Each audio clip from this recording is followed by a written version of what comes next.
Party people, how you feeling? What's going on, everybody? Welcome back to the Papa Jug Podcast. I hope you're all doing well. For me, it's a Friday night. For you, it's whatever time you're listening to this or watching this. I hope it's wonderful for you. We're going to kick off tonight with some updates on the community. What is happening in the PJParty? Well, the first one is that 5 seconds before going live, I misjudged my distance to the desk, and I just slammed my knuckles into a very hard desk. Well, my left hand is killing me right now, but I will get. So, what's going on, everybody in chat? I hope you are also having a good time.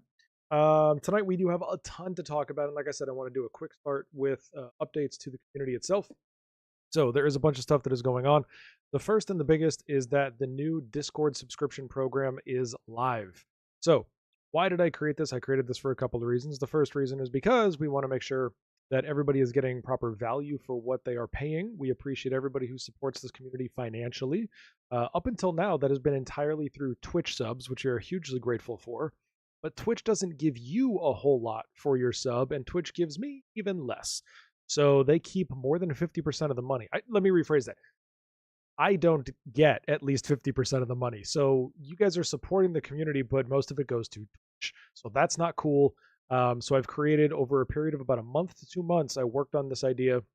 I created an entire tiered system of Discord subs that can get you everything from discounted merch to free merch, to autograph stuff, to custom emojis in the Discord, custom access to sneak previews of content, like tons and tons of stuff. So please, if you are considering supporting the community in any way, shape, or form financially, A, thank you. B, I encourage you take a look at what's available now in the Discord. The links are down below in the comments in the Discord, in the comments in the description, and in the show notes for the audio file. So I appreciate that.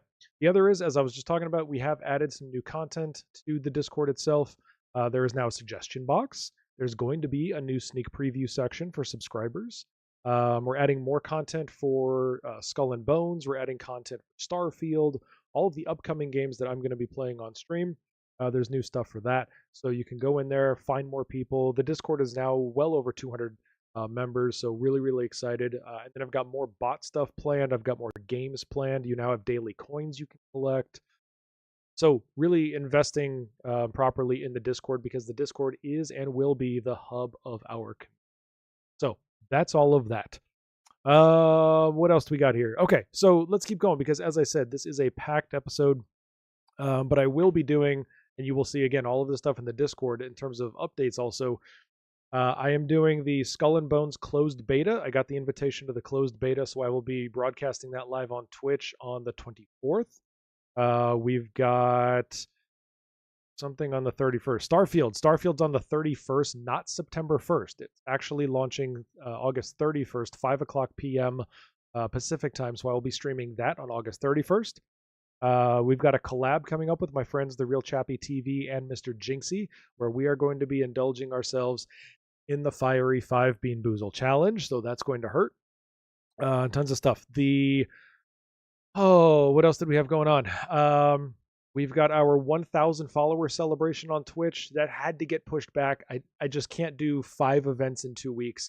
So that got pushed back to the end of September. And then I will be at TwitchCon October 20th through 22nd. So tons and tons of stuff going on. And again, welcome to everybody in chat. I see more of you showing up, so it is very nice to see you. Yes, all of the events. But let's go. Like I said, tonight we have a very packed pieces of content we're talking about. We will be talking about Twitter. We will be talking about TikTok. We will be talking about Red Dead Redemption 1. We'll be talking about Skull and Bones. We're going to be talking about Twitch for 2 different reasons. And then our big topic of the night, our big chat, as I call it, our big chat is going to be all about media and how women are portrayed. If you're in the Discord, you heard part of the rant. Now there's more. And of course, if you are live in chat, you are welcome to comment live while I talk. If you are hearing this or seeing this after the fact, please leave your comments in the comments. Really open to do that too. So, number 1, Red Dead Redemption. The port is live. It went live August 17th. Yes, August 17th. It is now available on the Nintendo Switch and the PlayStation 4. Yeah, 5, whatever the hell it is. Whatever. It went live on the PlayStation, other thing. Here's the big surprise. Now, we knew it was coming. We hoped for more. We hoped it would actually be a remaster or a remake. Turns out neither one of those is true. It was the thing that the CEO of Take-Two said that they would never do, which is just port it. And the funny thing is, they even said, we just won't port things. And then they do it. Now, it gets even weirder because they flat out said that when they do GTA 5 and they port that, they called it, the CEO actually called it, and I'm quoting him, a simple port. They flat out said, we won't do a simple port. Okay, then why'd you do it to RDR1? That sucks. And why is there still no PC? Oh, that's right. Let me tell you why. He addressed that. Dumbass. So he actually said, here we go. So he was trying to defend, because for those of you in the United States, the new ported RDR1 is $50 US. If you're in Great Britain, I believe it's £40. It's pricey for a game that's 13 years old. There's a price tag on it, and everybody's like, dude, you just ported it. Why $50? His explanation was because, oh, that's not the right link. Hold on, that's the Reddit. Here we go. This is a great quote, and I just lost it because the page refreshed. Here we go. Oh, that wasn't it. That's the CFO. The CFO also had a dumbass quote. The CFO said they were attempting to justify the expansion contributed to the high price tag, saying, quote, it was a great standalone game in its own right when it was originally released. So we feel like it's a great bundle for the first time and certainly a great value for consumers. Why? Because of the Undead Nightmare DLC that was included. Still no PC port. Still can't play the damn thing on the #1 gaming platform in the world, but sure, let's say that that's a great value. Then, where was the CEO? Oh yeah, that's just what we believe is the commercially accurate price for it. Let me translate that if you're not familiar with executive talk. What that means is we're charging as much as we possibly can that we think people will pay. That's what that means. I'm going to translate that. He also said, and this was fun, he also said that this was basically what it's worth. And I'm going to leave it at that. He screwed this up so badly. This was not how you explain game pricing for a game that has been around for 13 years, for a game that people have played a million times to the point where Rockstar is not even paying attention to it anymore. There's no more updates for RDR1. There's no more updates for RDR2. The sequel / prequel / whatever, that doesn't even get updates. But you know what? We think it's worth $50 to pay again. Lame. I'm sorry. Now, there is a cool thing, and the other part I wanted to bring up about RDR1. Not just the crap about the CEO. The CEO's a whatever. Now, the other thing was, if this is just a port and it's not going to PS5, can you play it on the PS5? Yes, you can, because of the backwards compatibility. Cool thing was, and nobody was expecting this because they weren't sure if it was going to be technologically possible with the way that the porting was done. I will give you the good news. Not that. There we go. Rockstar noted in its press release for the Red Dead port that when running on the PS4 Pro or PS5, Red Dead Redemption can achieve 4K resolution. It's true. People were like, no, you can't. No, it's not going to happen. Yes, you actually can. They have upped it to where things look better. Here's the disappointing part. You can't get 4K at any frame rate. You can't get 4K on the Xbox Series X. Technologically, they prioritize the PlayStation to get the higher frames. And not only do you get the 60 frames at lower resolution, but at 30 frames, you can get 4K resolution on a PS4 Pro or on the PS5. So if that is the platform that left hand hurt. If that's the platform that you got it on and you're playing now on a PS4, you should be seeing top tier graphics.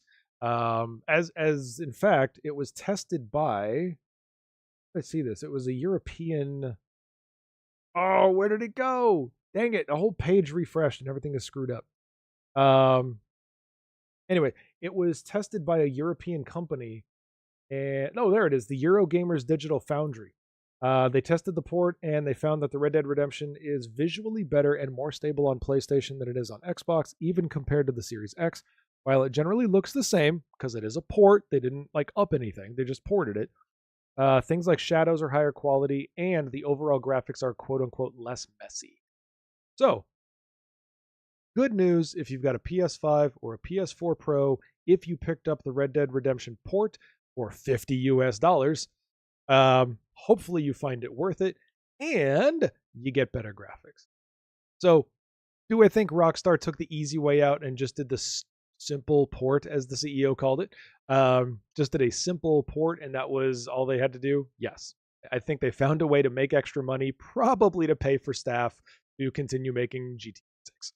But whatever, at least you're getting higher graphics now. On the Switch, by the way, the highest resolution you're getting, I believe, is 1080 in here. The Series X runs at a 2K resolution of 2160, and the Switch, the Switch runs at 1080p when docked. Obviously, it has less powerful hardware.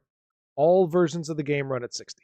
I'm sorry, 30. I misread that. All versions of the game run at 30 FPS. You are still not getting 60, so I have to take it. So, hope it was worth it. I hope you all are enjoying it. I would love to play it. Just need to make it for a PC. In fact, there's a Red Dead news channel on Instagram, and they said, "Are you playing the new, or will you play the new Red Dead port?" And I said, "Yes," as soon as they make it a PC. So, whatever. That's Red Dead. Hope you all are enjoying it. We're going to move on to topic number 2 tonight, which is TikTok. Why are we talking about TikTok, Jug? It's real simple. TikTok got banned. Yep, that's the news. TikTok got banned. TikTok has been banned by the city of New York on city-owned devices. Don't worry, New Yorkers. You can still use it as long as it's not on your New York City-issued government phone. If you are a city employee and you have a government phone and you like TikTok, too bad, not on that phone. Why did they do it? Folks, they did it for the same reason everyone else is doing it. It's a security risk.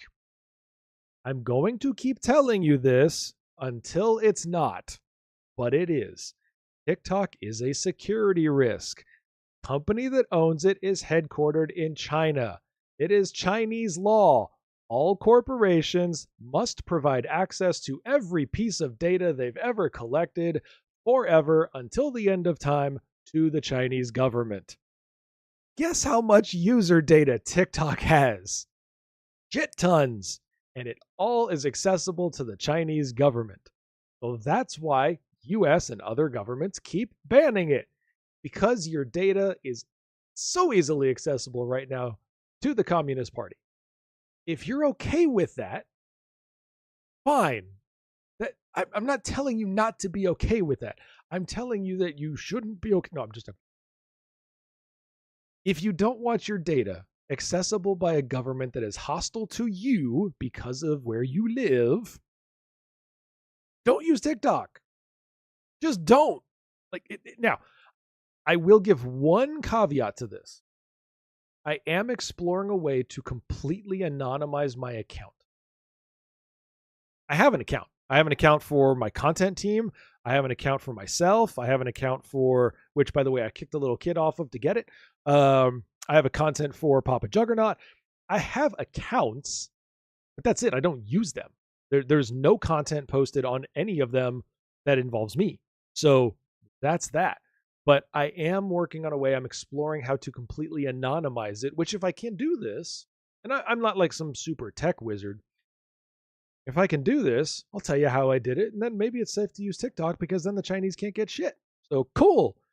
Other than that, I ain't using it. It's just, no, not happening. Now, TikTok did back in April or May or February, I forget, like months ago. Months ago, TikTok, the CEO, he sat in front of the US Congress because they were saying that they were going to ban it nationwide. The state of Montana or Idaho, whatever, one of them has already banned it completely. It is not legal in their state. I think it's Montana. IP blockers and everything. Like they're like, no TikTok here. It is not legal. So Congress hauled the CEO and said, Why should we not ban you? And he said, oh, we're doing this thing called Project Texas. What is Project Texas? Project Texas is the CEO's promise that they are going to store all US customer data exclusively in the United States, unaccessible to the Chinese government. No, they're not. It's not practical. Nobody expects it to be done because the company will still be owned by the Chinese. It's cute that he wants to say, oh, well, we're going to have this US thing. No. If you set up a US thing that's owned by a Chinese corporation, it's still a Chinese corporation. That's how that works. That's how international trade law, like, how does this guy not know this? It doesn't surprise me that people in Congress don't know this. I'm surprised they can tie their shoes. But that's what he said. He's like, Project Texas, which I'm sure made so many certain people of Congress happy. Anyways, so that was the promise, was we're going to store everything in the United States. Guess what they've done since then? Big buckets of nothing. Whole lots of nothing. In fact, when they were asked a couple of months ago, hey, what's the latest on Project Texas? Oh, it was like talking to a Peanuts adult. Nothing's happened. They're not doing it. All of the US data is still stored in China. So just letting you know, I'm here to look out for you guys. I pay attention to this shit. So if you are concerned about your data being accessible by the Chinese government and them suddenly knowing what you do, where you do it, who you do it with, all of these wonderful details, don't use TikTok. If you don't care about that, use TikTok to your heart's content. Move on. Twitter, X. I'm sorry, X. We have to call it X. It's called X, so we're calling it X, okay? A couple of things about X. First, that was not the first thing I wanted. That was the first thing I wanted. Elon Musk gave an update on live video. It is a new feature that they're trying to expand. They kind of have it with Spaces. They kind of did it really, really, really, really badly when Ron DeSantis announced his presidential campaign in the United States. It failed so terribly publicly. But anyways, X is working on expanding their live video capabilities. It is a high priority for Elon Musk, so stay tuned for that. If you want to do live streams on Twitter, X, whatever you want to call it, then that should be available to you. A couple of weeks ago, XQC tried it out. It was okay. Wasn't great. There were some problems, but he gave his feedback to X, to Elon, I believe, specifically. Like, there was a whole testing thing. But XQC tried it. It did okay. Not terrible. But they still got a long way to go, and they are working on it. So, wanted to keep you up to date on that feature. The next feature was actually announced today. I had to add this to the program today. This was not originally on the agenda for this episode. But it was announced just a few hours ago by Elon Musk himself that they are going to remove the block feature. So if you have blocked accounts from seeing you on X, or I'm trying to get in the habit. If you blocked an account from seeing you on X, that's going to get removed. I have an update for that. Hold on. I know trust me, the nightmares were flying through all of our heads, especially if you are a woman on Twitter who has been sexually harassed or otherwise stalked or intimidated or assaulted. Or yes, if you are a victim of things and these people like to follow you on Twitch, Twitter, haha, I'm saying Twitter. If they're following you on Twitter, you were able to block them. They could not see your account existed. They couldn't even see if you were there. They couldn't see your tweets. They couldn't see your replies. They couldn't see your media. Nothing. You were a ghost to them. A few hours ago, Elon Musk said, I'm getting rid of that feature. The only thing you will be able to block somebody on is DMs. Obviously, the nightmare scenarios are rampant. I've alluded to a few of them just a few minutes ago. It's a terrible, terrible, terrible idea. Okay, it puts so many people at risk for harassment, assault, just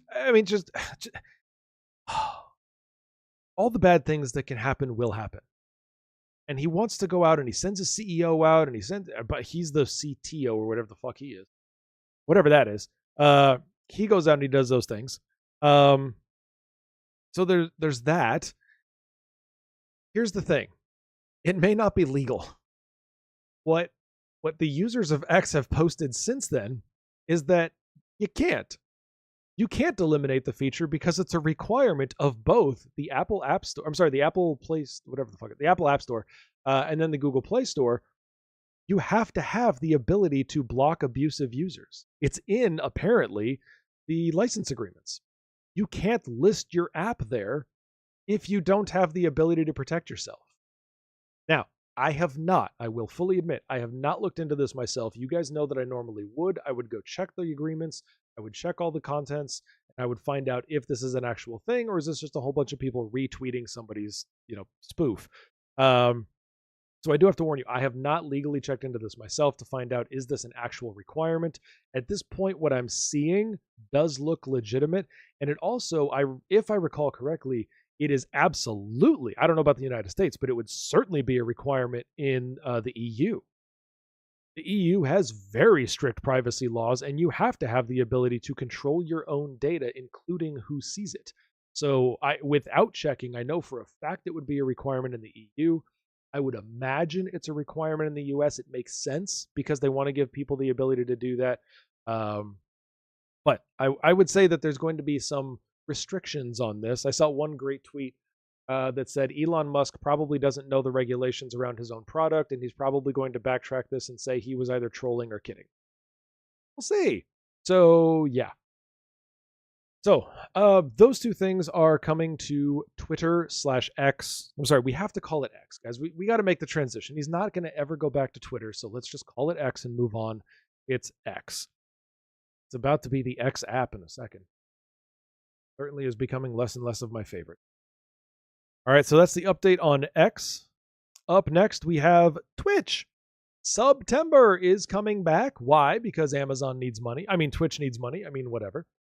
Twitch does need money, so SUBtember is coming back. It's actually going to go live. The coincidences, will they never cease. SUBtember is going to launch the night of my Starfield premiere. I have the premiere edition of Starfield, or premium edition. I have the premium edition of Starfield. I will be streaming it on August 31st, which is the first night of SUBtember. I'm not drawing lines for you. I'm not connecting dots for you. I'm simply saying that the universe has come together in a karmic way. SUBtember does launch. As usual, there are some funky restrictions, so if you are looking to support your favorite streamer, whether they're me or not, it doesn't matter. But if you're looking to support your favorite streamer during SUBtember and save yourself a good chunk of money, and I say that honestly, the discounts for SUBtember are between 25 and 30% on a sub. There are some restrictions to it. So I wanted to go over that, and I will. They will be in the show notes once the show is done being live, and they will be in the show notes for the audio files as well. So here's the thing. If it is a Prime sub, no discount. If it is a recurring sub, so let's say it auto renews, that does not get a discount. Okay? This is the tough part. If you have a recurring sub and you cancel it and then renew it, it doesn't count. You can't get the discount on it. It has to be a new sub, or you have to buy a multi-month sub. It's really bizarre, okay? So if you get a 1-month sub, new sub, 25% off. Cool. You save your money. And this is for all tiers, by the way. This is for tier 1, tier 2, and tier 3. 1-month sub is a 25% discount. A 3-month sub, so you buy all 3 months. You do have to prepay.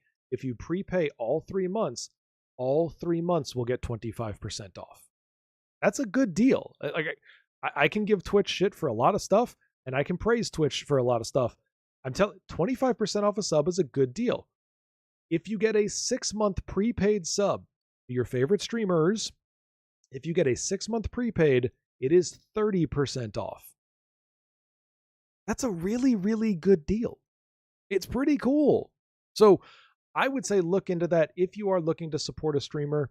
If that's something that you want to do and you do that through subbing and not through bits, then I would say take a look at it. Now, a couple of extra cool things. The final week of it starting on September 26th, because this goes all the way through October 1st at midnight. So it's going to stop at the night of September 30th.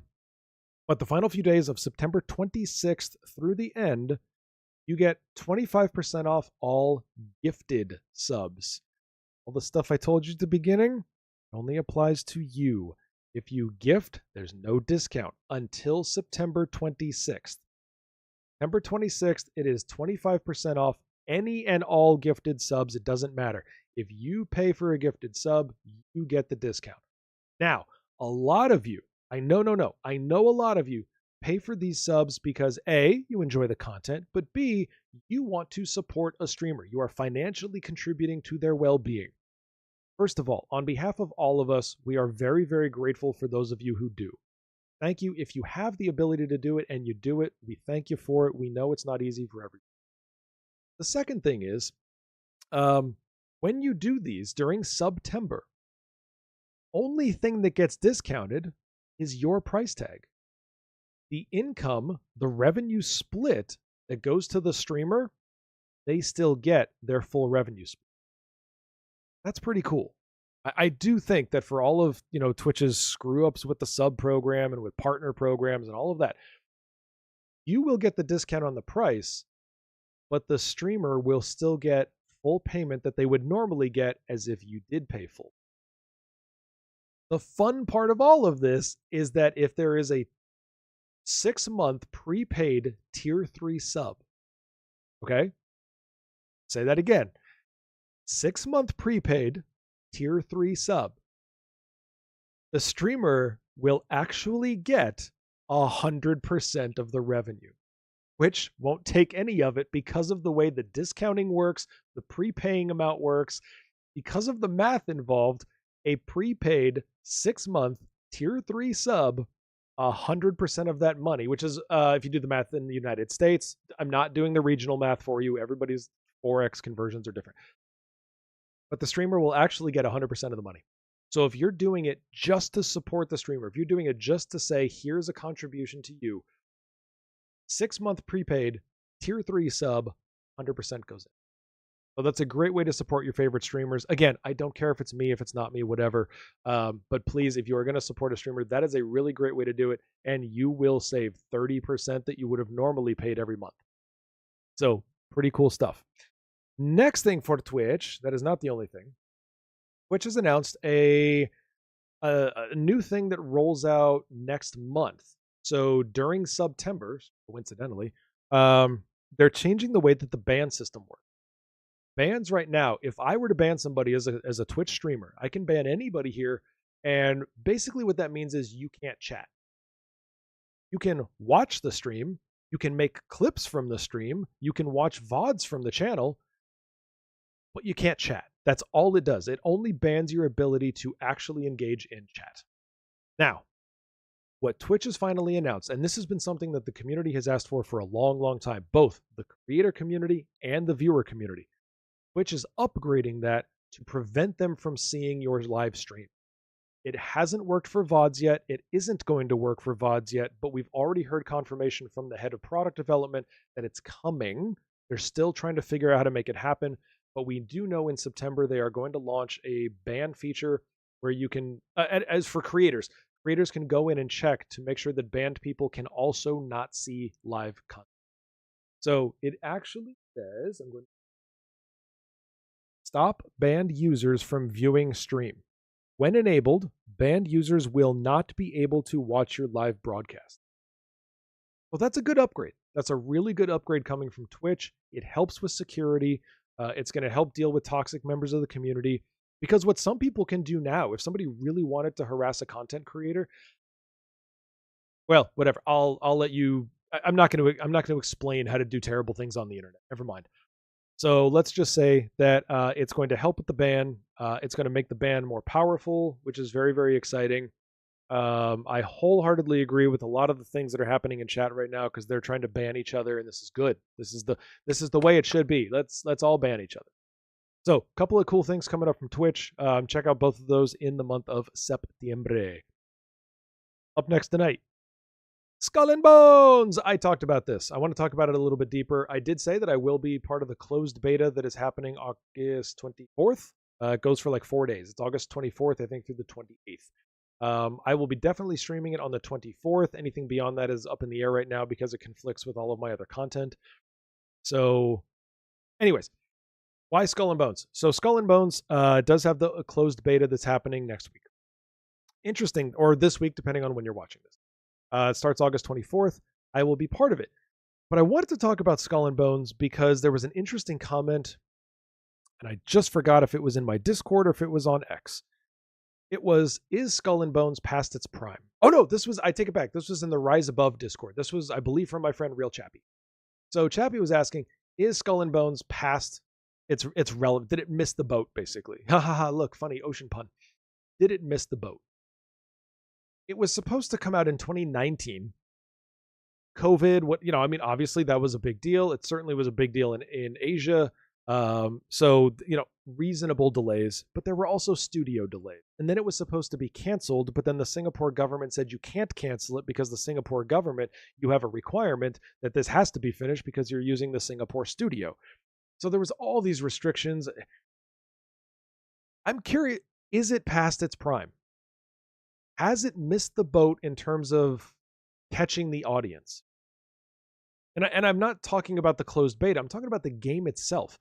Its closed beta is at the end of August, which means it is almost certainly, maybe, iffy. It's iffy it will come out by the holiday season at the end of it. If that's not the case, and we're now in 2024, where you have games like Starfield, where you have games like Baldur's Gate, you've got these great AAA titles that have come out. Is anybody going to care about a really old, quite plainly, potentially a 5-year-old concept? No, because the concept was 2017? It'll be like a 7-year-old concept with no advanced tech. Like, they're not reinventing the development engines, the rendering. They're not doing anything amazing with it technologically. Will anybody care? I don't know. I'm part of the closed beta because a lot of you, as you know, I started my streaming career in Sea of Thieves. The pirate stuff is fun. It's cool to sail. It's cool to dig. It's cool to craft. The storylines, the adventures. That stuff's fun. That's why I'm involved, and I think it does look pretty cool visually-ish. But anyway, so that's why I'm involved. But I am really curious, at that point, let's say it launches in 2024, 7 years after concept, no new tech. Is this going to be a thing that people care about? Or will it have missed the boat? And I really hadn't thought about it until Chappie put it that way, and I was like, maybe it has, but that doesn't mean it won't be fun. I would hope. Now, I'm also the guy, and you can shove this in my face as often as you want. I'm also the guy that says I really don't want to stream a game unless it has top tier visuals and a beautiful camera mode. Now, it does look like the camera mode is gorgeous in this game. Tons of flexibility. Lots of dynamic visuals, so that I'm happy with that. But will this be a thing? I don't know. Fair question. So, buddy of mine in chat, Mr. Jinxie says, everyone I knew that was excited for it do not care about it anymore. Fair. The reply was, if this misses the boat, then Star Citizen is barely floating? No, because Star Citizen is technologically advanced. Star Citizen is building something that has never been built before. So I do think that the comparisons are a little bit different. I think it's a little bit off to say that one is similar to the other. They're not built with the same goal either. That was never Ubisoft's idea, was to build some new gaming platform, but that is CIG's. So that aside, I think Jinxie makes an interesting point about so many people that were interested no longer are. Is that going to hold Skull and Bones back from being a AAA title? Is that going to hold Skull and Bones back from being something that can really get the community excited for a new pirate, new sea game, an ocean game? I think it might be. I really didn't think about that before, but I am thinking about it now. If it's going to be this late and this plagued with problems and staffing and money and concept, it's gone through so many reworks. And it's based on Assassin's Creed. Like, is anybody out there clamoring for the new Ocean's Assassin's Creed? No. It's just, they're going to have to, the marketing challenge is huge. That's something that we have to address, is to get people re-excited for it. It's going to require something. Either way, we're going to take a look at what it does and what it doesn't do on August 24th. So I do hope you tune into Twitch. Our next topic tonight. Oh, we're back on. This was the ban thing. Sorry, out of order. So, yes, there is the Twitch ban. We talked about that. We're moving right along. Our final topic of the night is the big chat.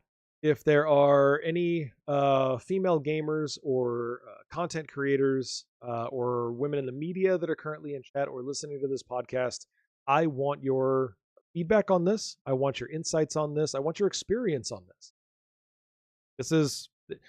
This is all about you at this point. The big chat tonight is something that I posted in my Discord, and I was pissed when I saw it. It is an article from GameRant, and I am going to... I'll give you an overview. It is written by a man named Rahman Shaukat. It is on GameRant. It is, by the way, he started working at GameRant in November of 2022. In the 9 months that he's been, or 10 months, whatever you want to calculate it as, let's say 10 months. According to his bio on the site, he has published more than 200 articles in 10 months. Somebody's using ChatGPT because nobody's writing that many articles. Now, it's easy to write articles when they're as shitty as this one. Okay? Let me tell you why. Headline, Trainwreck. That's a name. Trainwreck says exaggerated kick contract numbers hinder deals with other streamers. Subtitle, Trainwreck. That's a name. Claims that the inflated figures associated with kick contracts are impeding the process of securing agreements with other streamers. Okay.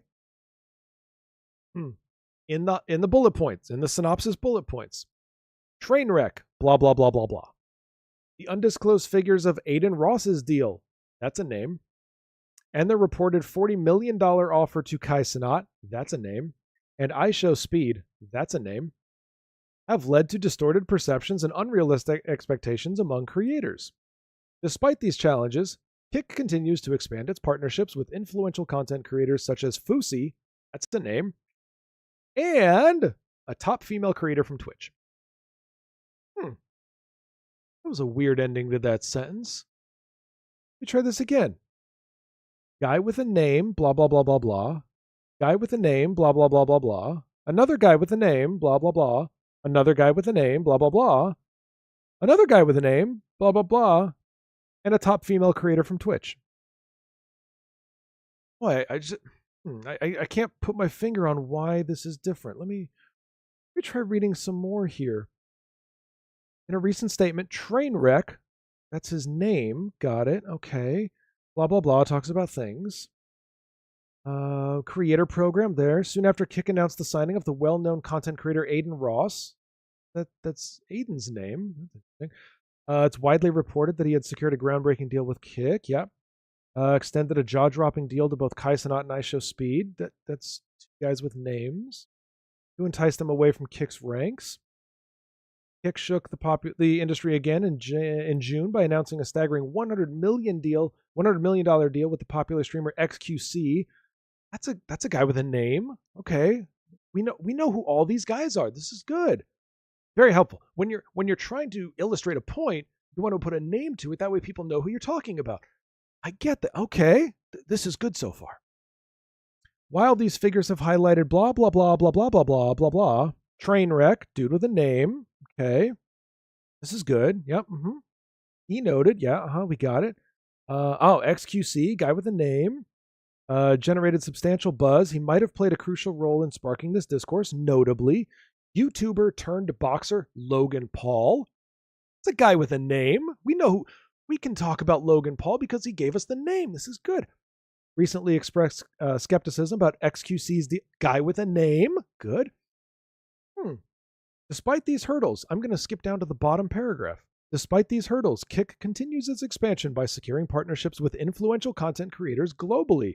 Their most recent acquisition is the well-known American streamer Fusi, a guy with a name, who joined Kick after being suspended from Twitch twice within a week. Additionally, Kick has also recently onboarded one of Twitch's top female creators. Again, something odd about the ending. Oh, that's right. I just read hundreds of fucking words. I just read about 7 different guys, and one woman is alluded to. Anybody notice that the one woman that they had the opportunity to mention doesn't have a name? It's bullshit. It is absolutely sexistly wrong to talk about all of these things at Kick, all of these Twitch or YouTube streamers or YouTube turned boxer, whatever, all of the guy with name, guy with name, guy with name, guy with name, guy with name, guy with name, guy with name. We're going to talk about a woman, a female creator. The fuck? This is the sexism. And I will tell you, I have always known, I have worked in the marketing industry for more than 2 decades. Trust me when I tell you, I fully understand the sexism that goes on when it comes to things involving celebrity and media. I get it. I've seen it all. I have made it a point to understand by talking to women what they go through. It's not just the guy saying, "Oh, I understand, I sympathize." No, I talk to women about this. I see what they go through. I talk to them, I hear their experiences, etc. Okay. Let me make this worse for you. The last sentence was what I read. Quote, additionally, comma, Kick has also recently onboarded one of Twitch's top female creators. That's the end of the article. It never mentions her name, just like it ignored her name in the beginning of the article in the synopsis. I'm going to click the link. I'm not making this up, people. I am going to click the link for that article. Let me read. The headline, Twitch's top female streamer joins Kick. She still doesn't have a name. They can't name it. They named 1 billion guys in that article. In the headline, in the synopsis, in the subtitle. Every one of them had a dude's name. Twitch's top female streamer joins Kick. Notice also, female streamer. Not once, not a single moment in that first article did they ever say male streamer. No. It was always streamer, content creator, YouTuber turned boxer. It was never defined by their gender. But Twitch's top female streamer joins Kick. Why? Because that denigrates her role in the importance. That makes her less valuable. That makes her something that is easily cast aside because it's not a streamer, it's a female streamer. You know what I mean? Like we're gonna make that less important. That person that we still haven't named, 2 articles later, we still haven't named. That's the headline. Subhead. Kick announces the signing of yet another popular Twitch streamer, further enhancing its impressive lineup of influential content creators. They still haven't named her. Okay. Hold on. First paragraph. In a remarkable turn of events. God, I can't believe this. In a remarkable turn of events, Kick, an up-and-coming platform dedicated to challenging the long-standing market dominance of Twitch, has made waves in the industry with a game-changing acquisition. This momentous development comes merely a day after Kick made waves by successfully signing Felix XQC Lengyel. First sentence. Talked about the dude, not the person who's in the headline. I'm losing my mind. Widely renowned as one of Twitch's most influential and popular male streamers. Still haven't named her. In fact, they named the dude, who isn't the subject of the article, before naming her. Next sentence. Kick made its debut in December of last year, quickly gaining popularity due to its relaxed policies and higher payouts compared to Twitch. Not only have they not named the woman in the headline, not only have they still talked about the guy, but now they're talking about the platform as though nobody knew what it was on. Okay. Trying to get through this. Okay. These factors greatly contributed to the platform's success, leading to numerous prominent Twitch streamers switching to Kick, with many others expressing their intention to follow suit in the near future. Still haven't named her. Sentence 4. However, the competition within the streaming industry intensified recently when Rumble announced the signing of several major streaming stars, including Kai Cenat, iShowSpeed, and Mizkif. 3 more dudes. We still haven't talked about the woman to which the article is about. Next sentence. This dealt a significant blow to Kick, as many had anticipated these streaming stars to choose Kick as their next platform if they decided to switch. That is the end of paragraph 1 with a headline that said Twitch's top female streamer joins Kick, We have not talked about her, her deal, her content, or her history. Nothing. We've talked about 5 dudes and Kick. Ladies, how you feeling so far? Anybody feel like you're treated like shit? Okay. Oh, hey. I'm going to read you the first sentence of the second paragraph. Nevertheless, Kick has now stepped up its game, surprising the streaming community by securing a deal with XQC for a staggering $70 to $100 million. We are now in the second paragraph of this article, still talking about the guy from the first paragraph, who was the guy from 4 different mentions of the first article. Ladies, how you feeling? I was dumbstruck. Now, 2 sentences into the second paragraph, I will name the streamer.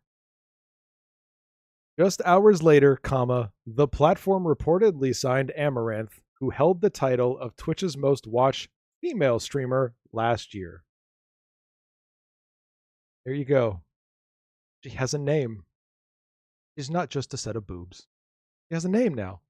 Isn't that nice? Joy. Ladies, you can celebrate. You have equality. Yay!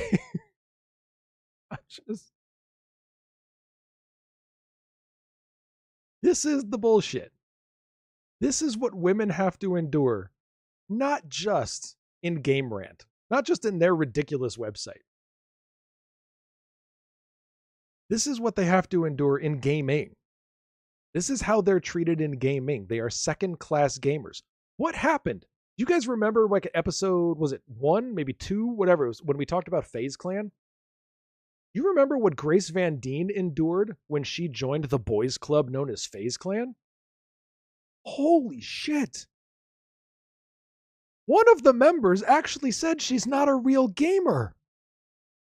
They said she's not a real gamer. They had no reason to say that other than he doesn't have a penis. Can't be a real gamer if you don't have a dick. What? This is what women in gaming endure.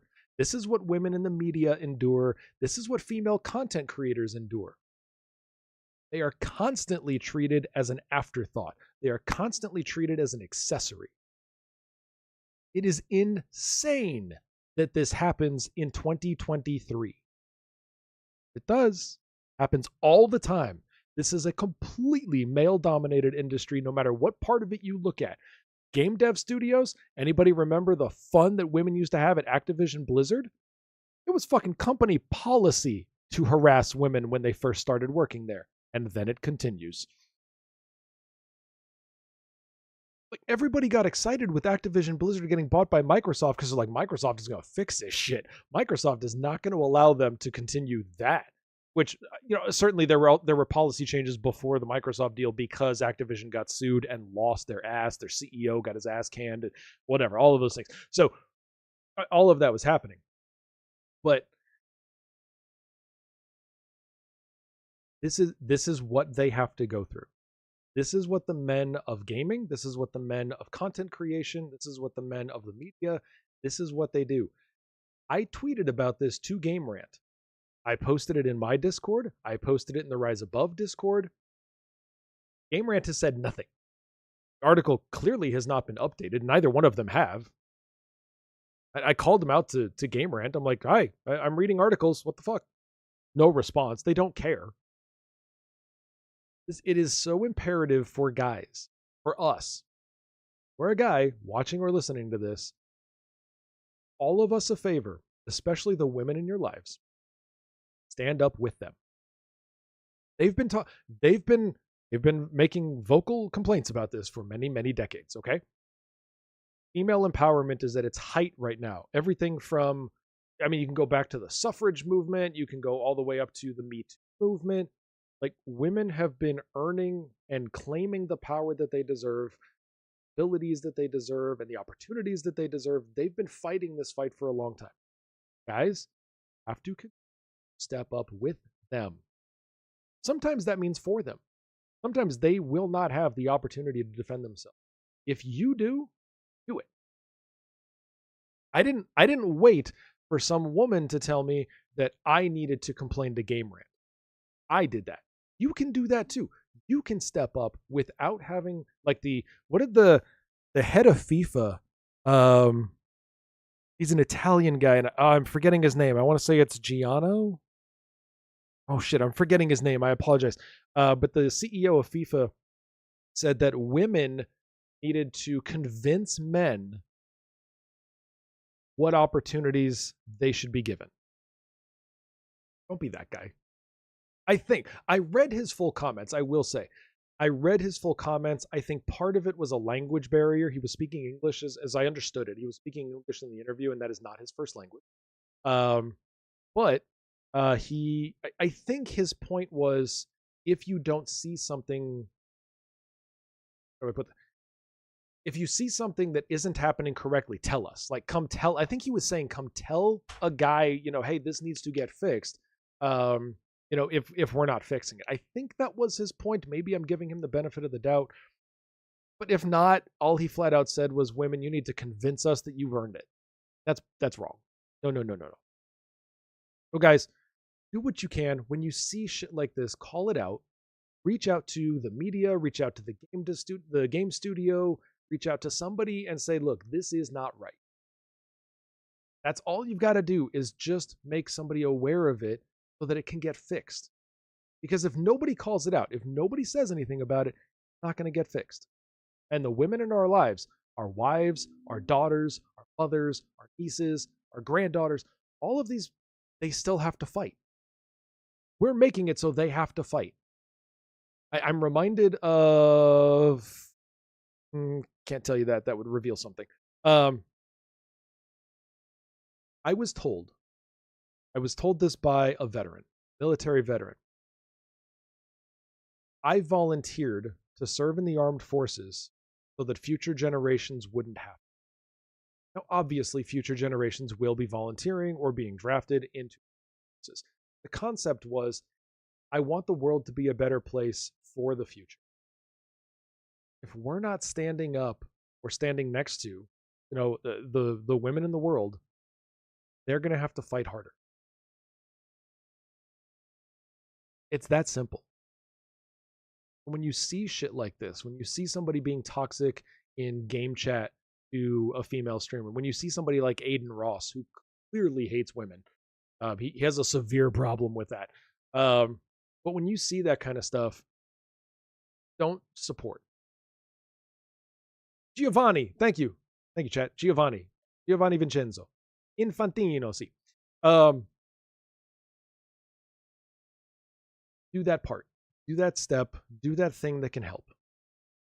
And it doesn't have to be for glory. It doesn't have to be because somebody recognized you for doing it. Just do it so that the next little girl fighting that fight doesn't have to fight that fight. You know what I mean? That's where I leave us tonight. That is the end of it. Like I said, I tweeted about this. I'm sorry, posted on X. I X'd about this. I don't know. It's in my Discord. It's in the Rise Above Discord, which none of you have access to. But if you can, you see it, call it out.